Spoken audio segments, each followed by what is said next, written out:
Geeks do meu Brasil! Edson Rossato, programa Em Contexto, um programa que traz semanalmente entrevistas de cultura e entretenimento, de literatura, quadrinhos, cinema, TV e cultura pop.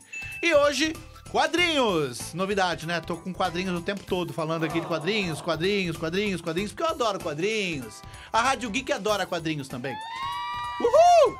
E hoje nós vamos falar sobre super-heróis brasileiros nos quadrinhos. Muitas palmas agora para o nosso querido convidado Walter Júnior, quadrinista e criador de vários super-heróis dos quadrinhos. Tudo bem, Walter? Tudo jóia, Edson. Vem um pouquinho mais pra cá, porque você tá muito longe de mim. Opa. Aí, mas muito longe eu não consigo enxergar você, porque eu sou cego. Sou o cegueta. Vamos lá, você começou sua carreira de desenhista ainda moleque, quando fazia fanzines, né? Isso, na verdade, essa paixão por quadrinhos vem desde criança, né? Desde que com 7 anos, eu me deparei com a capa do Homem-Aranha número 1 da Block Editoras, que a chamada era a ameaça do Dr. Polvo. No Octopus virou Polvo. Ele chamava Dr. Polvo naquela época, né? Então foi a partir daí que eu decidi que ia fazer quadrinhos, né? Então o fanzine foi foi a porta de entrada, né? Lá no finalzinho dos anos 80, 88, 89. Ah, você é um senhor. Um senhorzinho. Opa, senhor? Que isso? Você fazia fanzines nas folhas de sulfite mimeógrafo ou era xerox já? A primeira edição do Saga, que foi o fanzine que eu fiz, ele foi em xerox. Em xerox. Xerox. O que já era uma, entre aspas, bem entre aspas, uma inovação na época, porque eu lembro que as pessoas faziam fanzines no mimeógrafo. No mimeógrafo, sim. Mas, assim... A qualidade de xerox era melhor. Era melhor, a qualidade é melhor, mas a gente sempre buscou um passo além na qualidade gráfica, né? Tanto é que a segunda edição do Saga, ele já foi impresso em offset. Nossa! E a quarta edição... Offset no final da década de 80? Final de 80. Em 89, né, em dezembro de 89, a última edição do Saga daquele ano, foi o Saga 4, foi o primeiro fanzine a sair com capa colorida, em couchê colorido e tal. Você lembra a tiragem ou não? A tiragem era pequena, a gente tinha tiragem... Bom, pequena entre aspas. Para fanzine ela era grande, mas tiragem pequena hoje em dia, né? Era 500 exemplares. Era bastante, né? Bastante. Pra época era bastante. Pra fanzine, pô... Então, mas naquela época, muita gente fazia fanzine, né? Muita gente. Hoje a gente tem, assim, uma facilidade muito maior para produzir fanzine, porque produzir livros e tal, porque você tem essas gráficas digitais e tal. Tem gráfica, né? Tem uma gráfica aí famosa, a tal da Alpha Graphics. Se você quiser, você imprime um livro, se você quiser. Um livro. O que era inviável antigamente. Então, assim, você acha que ainda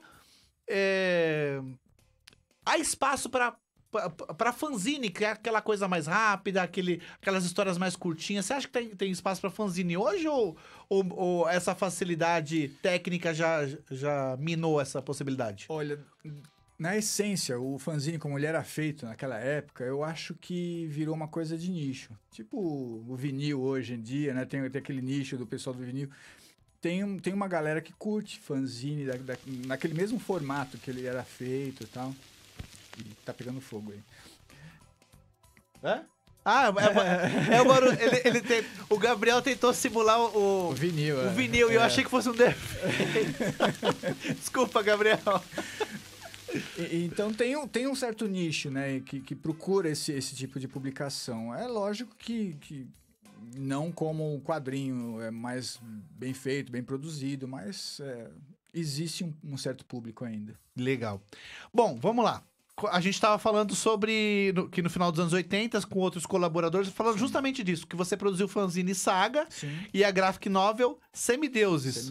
Aliás, já faz 25 anos, né? Semideuses foi lançado em 93. 93. Fez 25 anos no ano passado. Tá. E eles tinham aquela qualidade gráfica muito superior às produções independentes da época, que é o que a gente estava falando agora, né? Exatamente. Como é que vocês conseguiram lançar isso naquela época? Então, Edson, era assim, a gente era meio moleque, né, molecão, então tava começando a aprender como funcionava os processos de artes gráficas e tava entrando no Brasil esse processo novo, que era o desktop publishing, né, era os computadores Macintosh, era uma coisa nova, então a gente caiu de cabeça nisso aí e começou a aprender. Então a gente começou a aplicar isso nos quadrinhos, né? Querer elevar a qualidade dos quadrinhos independentes, né? E, de certa forma, foi como um processo natural de crescimento, né? Mas para o mercado em si, assim, de independentes, de quadrinhos underground, foi uma novidade, né? Tanto é que, na época, a gente acabou recebendo o troféu o HQ Mix 2 vezes, né? O primeiro prêmio de fanzine foi criado e a gente ganhou o primeiro prêmio, depois em 92. O Ângelo Agostini, de 93, melhor lançamento independente foi o Semideuses, eu já vou riscar essa última pergunta, porque eu tava planejando perguntar isso pra você, mas já vou... Mas depois a gente fala de novo isso aqui. O que eu quero saber de você é o seguinte. Você produz... Todos esses daqui são os seus últimos trabalhos ali, né? O Eu Vilão e o Overdrive. Tá. E são super-heróis. Super-heróis. Né? O Eu Vilão, ele conta uma história... Particularmente, eu gostei mais do que a do Overdrive ainda, porque São pegadas diferentes. São pegadas diferentes. Esse É o Vilão aqui, eu fiquei impressionado. Muito legal. O Overdrive, ele tem uma cara meio de X-Men, Liga da Justiça, uma coisa de grupo de heróis, né? Você se especializou em super-heróis, é isso? Como que eu posso dizer? Eu fui doutrinado, assim. Sim. Como eu disse, voltando lá na infância, eu comecei a ler o Homem-Aranha e isso foi o que foi a minha fundação, né? Fundação foram os quadrinhos de super-herói. Então eu não posso negar que tá um pouco na minha consistência como artista os quadrinhos de super-heróis. Então quando eu voltei, que eu parei um tempo de fazer quadrinhos, né? Eu fiquei 20 anos afastado dos quadrinhos. Nossa! O que você ficou fazendo? Eu voltei com Eu Vilão. E o que você ficou fazendo nessa época? Eu fiquei trabalhando como diretor de arte em agência de propaganda e editor de arte numa revista. Fiquei 10 anos na revista Duas Rodas de motocicleta. E depois eu voltei para os quadrinhos. Legal. Não estava aguentando mais. Tá, e você criou super-heróis, né? Super-heróis. Que é Torpedo? Não, como é o nome do super-herói? O Vilão é Torpedo e o Retalho. Torpedo e o Retalho. Torpedo, não tô louco. O Torpedo e o Retalho, no outro é o Feedback. Feedback, Overgirl, Mantos e Sky Shadow. Isso, todos esses aí. São todos criados por você. Sim. Tá. Você acha que tem... Tudo bem, eu acho que... Eu suponho que você vai dizer sim, né? Porque você criou isso aqui. Mas você acha que tem espaço para super-heróis brasileiros? Tem aceitação? As pessoas vão gostar desse tipo de coisa? Ou a gente vai continuar tentando fazer super-herói brasileiro e não vai conseguir chegar lá? Tá, vamos lá. Você perguntou se tem aceitação. Não tem. Não tem aceitação. As pessoas não... Eu acredito que seja um pouco de preconceito, né? Porque super-herói é bem visto, é bem consumido, né, aqui no Brasil. Tanto é que a gente tem Marvel e DC aqui há anos, né? Senão elas não estariam aí. O que eu acho que falta é descobrir a forma de atingir esses leitores, né? E transformar esse preconceito que você tem com um personagem nacional em alguma coisa que a pessoa possa abraçar e começar a gostar, né? Entendi. Então, assim, tem muitos que eu entrevistei vários aqui Sim. quadrinistas. Tem o Ed Galileu, né? O Ed Galileu, ele tem um super-herói, se bem que os super-heróis dele são de brincadeira, né? Que é o Homem Chiclete e tal. Tem o Will Sidralman, né? Que o próprio, ele abraçou o nome do personagem dele, que é o Sidralman, né? Tem o Luciano Cunha, né? Que é o doutrinador, que não é um super-herói, é um anti-herói, mas também estamos aí também. Tá ali na mesma vibe. Tem vários, né? Tem vários aí que tentam e a gente tá acreditando também que... Houve ondas, né, de tentativas, né, desde a década de 50, né? Tinha o Capitão 7, né, o Raio Negro. Eu acho que a diferença aí é achar a chave certinha para abrir essa porta, né? Ninguém achou ainda. Ainda não. Tá bom. Vamos lá para a próxima pergunta. Nesse daqui que é Eu Vilão, pouco importa a forma como os personagens ganharam seus poderes.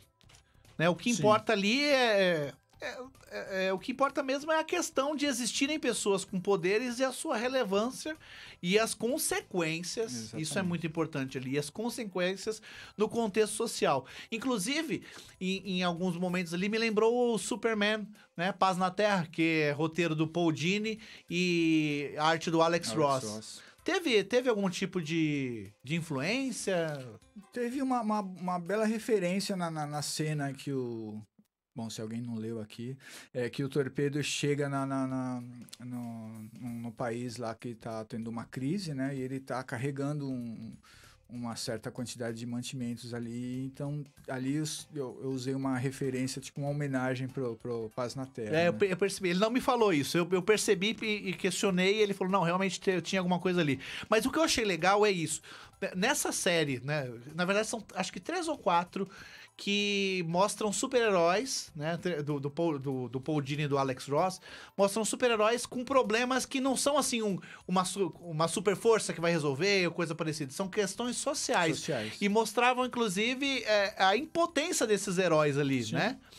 E eu percebi uma pegada muito grande no Eu Vilão ali, né? Porque não só por causa dessa cena, Sim. mas também porque são pessoas, né? No caso ali a gente conta a história, você conta a história, gente, ó, eu já tô me colocando. A gente vê a história de 2 super seres ali que são Sim. colocados como herói e vilão, mas eles não são herói e vilão, Não. né? O contexto... eles são empurrados àquilo, Exatamente. né? Conta um pouquinho pra gente sobre isso. Então, como você disse, eu quis contar ali um conto, uma história urbana, como se fosse um cotidiano nosso, né? Que a gente vive no cotidiano. Mas eu precisava de um artifício para mascarar isso. E esse artifício foi justamente transformar eles em seres poderosos, né? E não necessariamente, como você disse, contar a origem deles, tá? Porque isso não interessa. O que interessa é o desenrolar social que cada um desempenha nessa história, né? Muito legal, gostei de tudo que você fez aí. Essa daqui, putz, foi minha preferência. Muito legal mesmo. Valeu. Então, achei legal também que nos seus quadrinhos há várias referências. Tem um repórter da TV ali que se parece com o da Atena, né? Aí tem uma brincadeira que não nesse mais sério. O da Atena é no Eu Vilão. No Overdrive, que ele tem uma pegada um pouco menos pesada. Tem lá um momento em que um cara fala assim, não sei o que é lá, a sua mãe não chama Marta não, né? Que tem uma referência ao Batman vs Superman. E tem outro que tem uma fala, vai Teia, né? Que é uma referência ao primeiro Homem-Aranha do Tobey Maguire. O universo dos quadrinhos é muito apreciado por você mesmo, né? E também no Overdrive tem outros tipos de coisas também ali, outros easter eggs também, né? Que você colocou no final. Sim. E tem até um pouco a ver com música também. Tem. Fala um pouco pra gente dessa coisa de você querer misturar esses easter eggs, essas referências nos seus trabalhos. Às vezes dá pra parecer, né, que a gente é aquele cara culto, né? O cara tá querendo mostrar que ele é culto. Mas não é isso. Eu tento ligar algum ponto da história com algo que eu já li ou que eu pesquisei antes, e para a pessoa mesmo, o leitor mesmo chegar e pegar e ler e falar, pô, que legal isso aqui. Por exemplo, vou dar um exemplo para você. Um amigo meu leu o Overdrive, o número 2, e ele falou, cara, eu não conhecia o Magritte, cara, e eu lia o seu quadrinho, depois eu fui ver lá o easter egg, eu fiquei interessado pelo quadro Magritte, eu fui procurar saber. Então a ideia era essa mesmo, é fazer as pessoas se interessarem por outros assuntos, né? E o pessoal Capas também, de disco capas também. de disco também. A música, ela tá bem presente no meu trabalho, assim, até inconscientemente, né?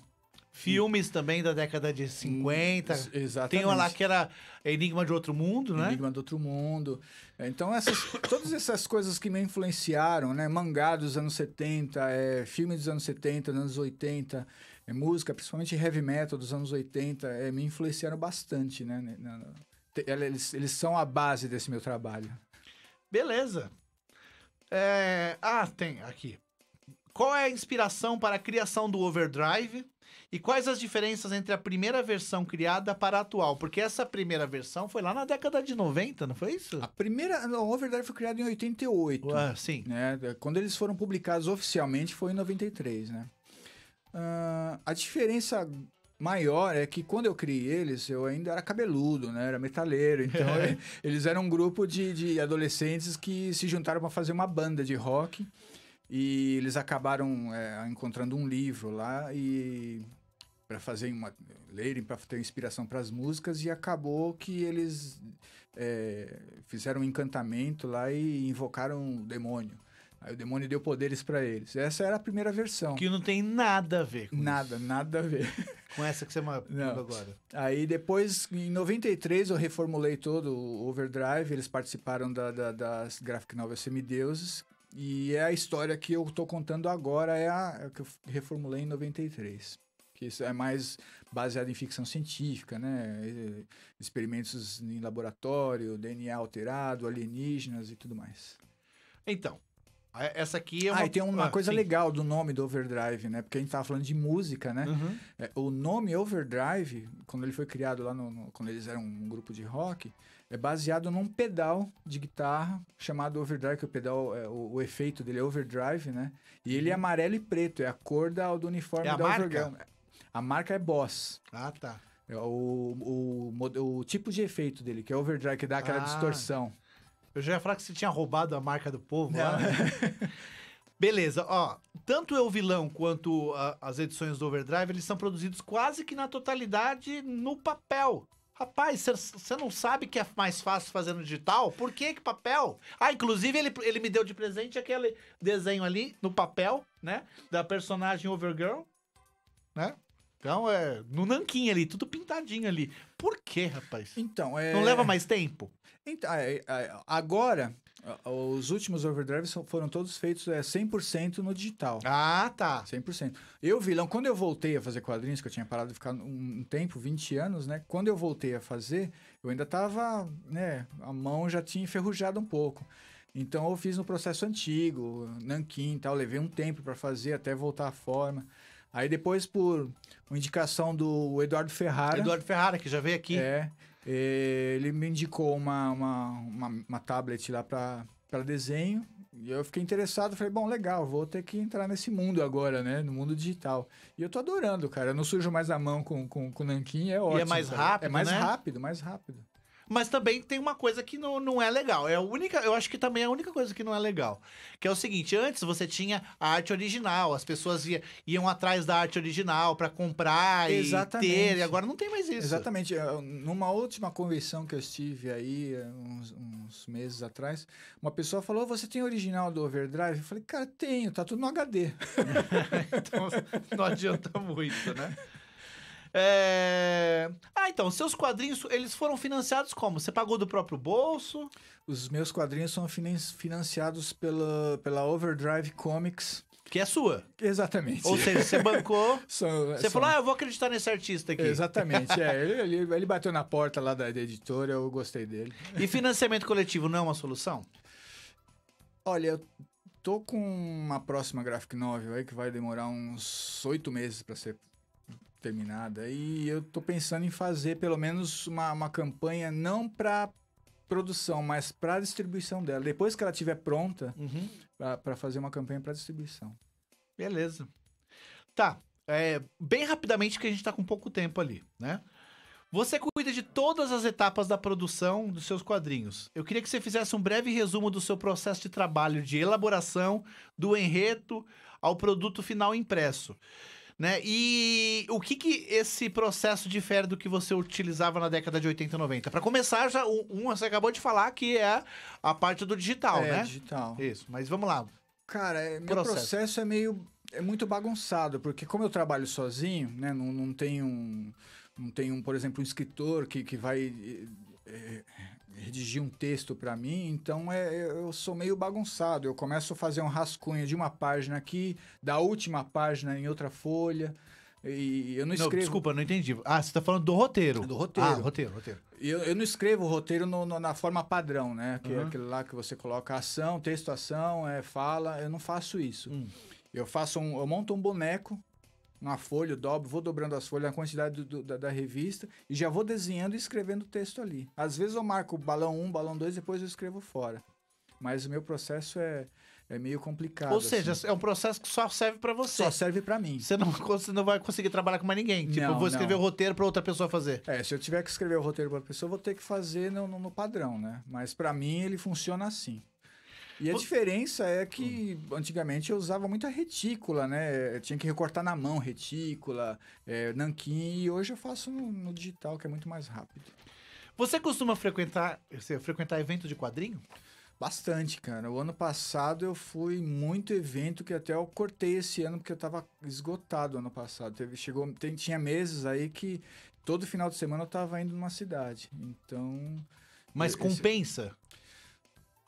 compensa de forma, se você for pensar assim, que você está fazendo um investimento e um marketing na sua marca, né, nos seus personagens. Muitos desses eventos não compensam, né? Você paga um valor e não consegue recuperar. Mas e como é... Você falou do investimento em marketing. As pessoas... Como é que é essa troca com as pessoas que compram o seu quadrinho? Elas dão um feedback pra você? Sim, dão um feedback. Como é que é? Eu acho bem legal isso. Elas dão um feedback. Algumas não, né? Algumas são meio... Ficam meio assim com medo, com vergonha. Mas a maioria dá feedback, responde se curtiu ou não. E eu fico sabendo se ela curtiu porque ela entra no site para comprar outro número, né? E fala, então ela gostou, né? Então eu tenho mais ou menos esse controle, assim. Como é que tem sido a repercussão do Eu Vilão? Eu Vilão... Particularmente que eu quero saber, porque esse aí eu gostei muito. Eu Vilão realmente um quadrinho que todo mundo gosta, assim. Até eu fico espantado com a repercussão dele, né? O ano passado ele foi lançado nos Estados Unidos, na plataforma Comixology. iVillain, né? Eu vi isso, é verdade. O seu site tem duas línguas. Isso. Tá, o seu site... Qual que é o seu site? walterjunior.com.br. walterjunior.com.br, ok. E foi lançado lá também, teve uma repercussão legal, o pessoal curtiu pra caramba. E eu tô gostando, assim, dessa repercussão, porque a quadrinha é de 2017, a gente tá em 2019 e ainda tem bastante gente falando dele, né?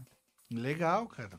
Bom, agora eu posso falar das premiações, né? Você ganhou algumas por aí, né? Com o Fanzine Saga, né, e com os Semideuses, a gente ganhou o HQ Mix no 1989, depois em 1992... E depois a gente ganhou o troféu Nova de ficção científica com a graphic novel Semideuses, que tinha os personagens do Overdrive. E também de melhor lançamento independente de 93, o Ângelo Agostini. Legal, hein? E você só não ganhou mais depois porque você ficou 20 anos sem. 20 anos, então. Em 94, logo em seguida, a gente lançou uma revista chamada Saga Verso, com os personagens do Overdrive. E foi um fracasso, cara. Então eu... Parou. Vamos lá, pra finalizar, onde as pessoas podem comprar seus quadrinhos? No site, né, que você acabou de dar. walterjunior.com.br ou no amazon.com.br. Beleza. Quero agradecer a sua presença, foi obrigado. Muito legal. Mais uma vez eu quero te parabenizar pelo Eu Vilão. Os outros também, assim, mas é que os outros são assim... já era esperado que seria legal. Sim. Agora, o Eu Vilão realmente me deixou impressionado. Muito obrigado. Recomendo. Vocês podem seguir a Rádio Geek nas redes sociais, tanto no Instagram, Facebook e YouTube, Rádio Geek BR. Rádio Geek, apaixonados por quadrinhos.